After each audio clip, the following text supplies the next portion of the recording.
পৃথিৱীৰ সকলোতকৈ ভয়ংকৰ প্ৰাণীবিধেই হৈছে মানুহ, যি নিজৰ স্বাৰ্থৰ কাৰণে সকলো কৰিব পাৰে। প্ৰিয় দৰ্শক, মই সঞ্জীৱ। আপোনালোক সকলোকে সঞ্জীৱ মটিভেশ্যনৰ অন্য এটা ভিডিঅ'লৈ স্বাগতম জনাইছোঁ। পুনৰ এটি নতুন ভিডিঅ'লৈ আপোনালোকৰ মাজলৈ আহিছোঁ। যদিহে হাতত অলপ সময় আছে তেনেহ'লে ভিডিঅ'টি শেষলৈকে শুনিব বুলি আশা ৰাখিলোঁ। তেনেহ'লে আহক ভিডিঅ'টিৰ মাজলৈ ঘূৰি যাওঁ। জীৱনত হাঁহি সুখত থকাৰ কাৰণে প্ৰেমিক বা প্ৰেমিকাতকৈ এজন সঁচা বন্ধু থকা বহুত দৰকাৰ। মানুহে একাপ চাহত এজনী মাখি পৰিলে গোটেই চাহকাপ পেলাই দিয়ে, কিন্তু একাপ ঘিত যদি এজনী মাখি পৰে তেতিয়া মাখিজনীক পেলাই দিয়ে। ইয়াৰ পৰা ইয়াকেই বুজা যায় যে দামী বস্তুৰ কাৰণে মানসিকতা সকলো সময়তে সলনি হৈ যায়। কাৰোবাক এৰাৰ আগত এবাৰ ভাবি চোৱা, হয়তো তুমি নতুন কাৰোবাক পাই তেওঁৰ অনুভূতিৰ স্পৰ্শত ভালে থাকিবা, কিন্তু যাক এৰি যাবা তেওঁ হয়তো তোমাৰ কথা ভাবি তিল তিলকৈ মৰি যাব। বিশ্বাস সদায় সেইজন ব্যক্তিকে কৰা যিয়ে তোমাক কষ্ট দি নিজকে অপৰাধী বুলি ভাবে। ভাল তেওঁকে পোৱা যি তোমাক সকলো সময়তে হেৰুৱাৰ ভয় কৰে। জীৱনত কোনো চিৰকাল কাষত নাথাকে। স্বাৰ্থ হেৰাই গ'লে তোমাৰ মূল্য ফলবিহীন গছৰ দৰে হৈ পৰিব। লোভক যিমান দিন নিজৰ পৰা দূৰত ৰাখিবা সিমান দিন তুমি সঠিক পথত চলিবলৈ পাৰিবা, আৰু যেতিয়া লোভক তুমি মনত স্থান দিবা তেতিয়া তুমি ভুল পথত পৰিণত হৈ পৰিবা।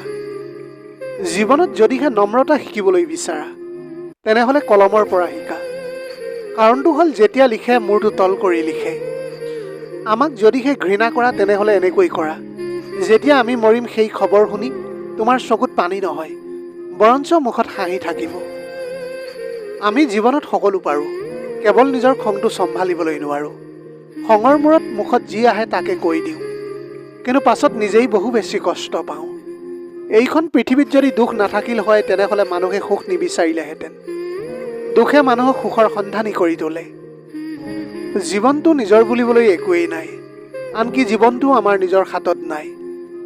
জীৱনটো এখন চলিত গাড়ীৰ দৰে, যাক আমি কেৱল চলাবলৈ পাৰোঁ। বাকী জন্ম মৃত্যু এই সকলোবোৰ ভগৱানৰ ওপৰতহে। সেইবাবে কেতিয়াও ধন সোণ অথবা ৰূপ যৌৱনক লৈ গৌৰৱ কৰা উচিত নহয়।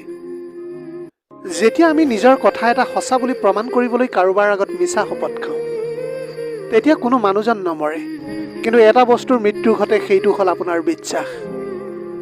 অতিৰিক্ত কাকোৱে বিশ্বাস নকৰিবা, অতিৰিক্ত কাকোৱে ভাল নাপাবা, অতিৰিক্ত কাৰোৰে পৰা একো আশা নকৰিবা, কাৰণ এই অতিৰিক্ত শব্দটোৱে তোমাক অতিৰিক্ত কষ্ট দি যাব মনত।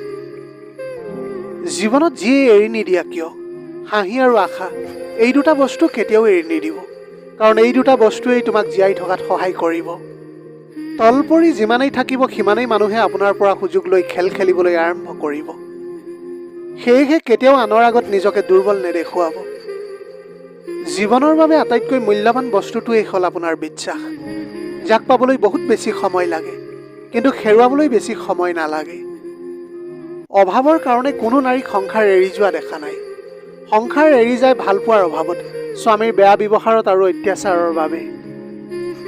ছোৱালী হ'ল বুলিয়েই যে সকলোৰে আগত সৰু হৈ থাকিব লাগিব বুলি কোনো শাস্ত্ৰতেই লিখা নাই।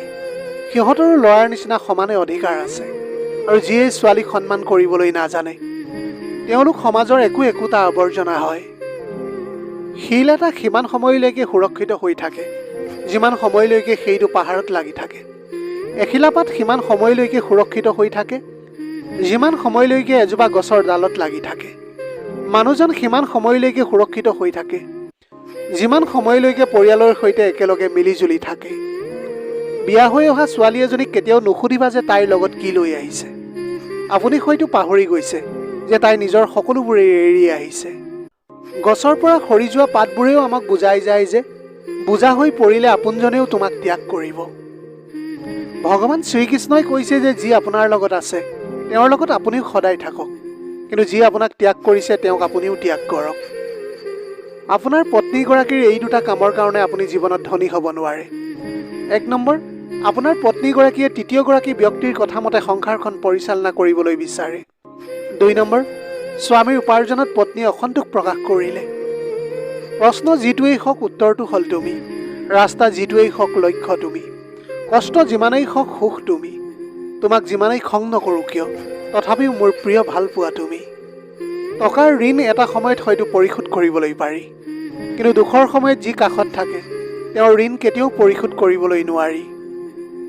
জীৱনত মৰি গ'লেও এই 4জন মানুহৰ পৰা সহায় নল'ব। 1 নম্বৰ তোমাৰ শত্ৰুজন, 2 নম্বৰ অভিমানী বা অহংকাৰী মানুহৰ পৰা, 3 নম্বৰ মনত কপট ভাৱ থকা মানুহ বা আনৰ ভাল সহ্য কৰিব নোৱাৰা মানুহৰ পৰা, 4 নম্বৰ নিচা সেৱন কৰা মানুহৰ পৰা। বিশ্বাস বস্তুটো বৰ আচৰিত। মানুহে জীৱনত যি পায় বিশ্বাস কৰিয়েই পায়, আৰু যি হেৰুৱাই বিশ্বাসৰ কাৰণেই হেৰুৱায়। এটা সৰু আঘাতে বহুত চকু পানী নষ্ট কৰি দিবলৈ পাৰে। এটা সৰু শিলে এখন ডাঙৰ গিলাচ ভাঙি দিবলৈ পাৰে। এটা সৰু মিছা কথাই গোটেই জীৱনটো ধ্বংস কৰি দিবলৈ পাৰে। যিখন ঘৰত পুৰুষ থাকিও মহিলাৰ মাত ডাঙৰ হয়, সেইখন ঘৰত কোৱা হয় কেতিয়াও শান্তি নাথাকে বুলি। না আছে পৰিয়ালৰ সম্পৰ্ক, না আছে ৰক্তৰ সম্পৰ্ক, কিন্তু সুখে দুখে বিপদে আপদে যি মানুহ কাষত থাকে তাৰ নামেই হ'ল বন্ধুত্ব।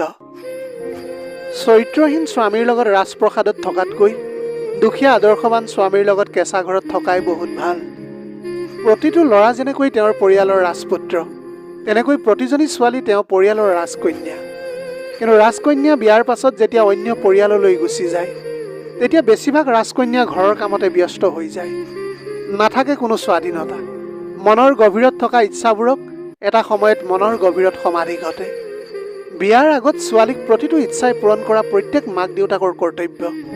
কাৰণ বিয়াৰ পাছত এনেকুৱা বহুত ৰাতি তেওঁ নাখাই থাকিবলগীয়া হয়, পৰিয়ালৰ অন্য লোকৰ ইচ্ছা পূৰণৰ কাৰণে। শৰীৰটো অসুস্থ থকাৰ স্বত্বেও তাই পৰিয়ালৰ কাৰণে গোটেই দিন কাম কৰিবলগীয়া হয়। নাথাকে কথা কোৱাৰ স্বাধীনতা। সেইকাৰণে বিয়াৰ আগত ছোৱালীজনীক এই 2টা ইচ্ছা পূৰণ কৰা। 1 নম্বৰ যি বিচাৰে সেইবিলাকৰ গুৰুত্ব দিবলৈ চেষ্টা কৰা। 2 নম্বৰ তেওঁক স্বাধীনতা দিয়া, কেতিয়াও ঘৰত বন্দী কৰি নাৰাখিবা। মোৰ জীৱনত এনেকুৱা মানুহ নালাগে যি মোৰ সাধাৰণ এটা ভুলৰ অজুহাত লৈ মোৰ পৰা আঁতৰি যায়।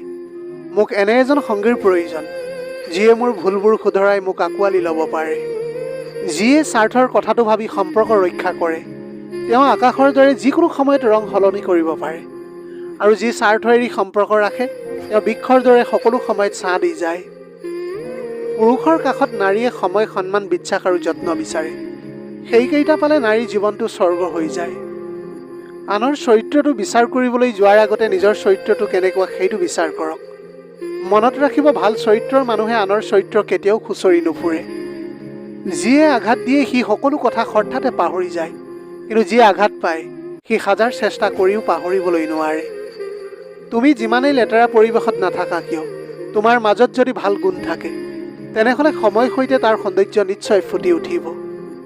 কষ্ট আৰু ভালপোৱা কেতিয়াও আনৰ আগত প্ৰকাশ নকৰিবা, কিয়নো কষ্ট প্ৰকাশ কৰিলে হাঁহিৰ পাত্ৰ হ'বা, আৰু ভালপোৱা প্ৰকাশ কৰিলে অৱহেলাৰ পাত্ৰ হ'বা। শূন্যতাৰ মুখামুখি হ'লে বুজা যায় জীৱনত আমাৰ নিজৰ বুলিবলৈ একোৱেই নাই। আপোনাৰ সময়কণ বেয়া চলি থাকিল বুলিয়েই প্ৰত্যেক সময়তে দুখী হৈ নাথাকিব, কিয়নো সুখ দুখ কেতিয়াও চিৰস্থায়ী নহয়। আপোনাৰ প্ৰমিছৰ ওপৰত কোনেও নিৰ্ভৰ নকৰে। তোমাৰ লগত কোন থাকিব বা কোন নাথাকে নিৰ্ভৰ কৰে মাথো আমাৰ ভাল বেয়া সময় আৰু পৰিস্থিতিতে। প্ৰিয় দৰ্শক, যদিহে ভিডিঅ'টো ভাল লাগিল তেনেহ'লে লগৰ বন্ধু বান্ধৱীসকলৰ মাজত শ্বেয়াৰ কৰিবলৈ নাপাহৰিব। ধন্যবাদ।